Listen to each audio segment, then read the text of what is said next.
இன்னைக்கு வந்து பாத்தீங்கன்னா கோவா கேங் வந்து செதறிட்டாங்க.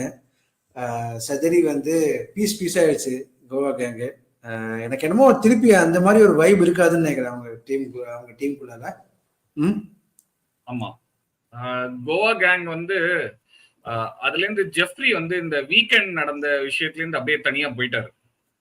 அவரு இந்த வீக் ஃபுல்லாவே வந்து பவித்ராவோட சேர்ந்து பவித்ராவோட தான் நிறைய டைம் ஸ்பெண்ட் பண்ணாரு. எனக்கு என்னன்னா ஒரு ஒன் வீக்கெண்ட்ல வந்து ஒரு அட்வைஸ்ல வந்து விஜய் சேதுபதி என்ன சொல்றாரு, உங்களோட ரூல்ஸ் வந்து இந்த கேமை பாதிக்குது அப்படின்ற பாயிண்ட் தான் வந்து விஜய் சேதுபதி சொல்றாரு. ஆனா அவர் எங்கேயுமே வந்து நீங்க பிரிஞ்சு போகணும், இல்ல நீங்க அந்த குரூப் இருக்கக்கூடாது அப்படின்ற பாயிண்ட் வந்து விஜய் சேதுபதி எங்கேயுமே எடுத்து வைக்கல. அவர் வந்து கிளீனா சொல்றாரு, கேம் அஃபெக்ட் பண்ணாத வரைக்கும் ஓகே அப்படின்றது தான் அவரோட பாயிண்ட். ஆனா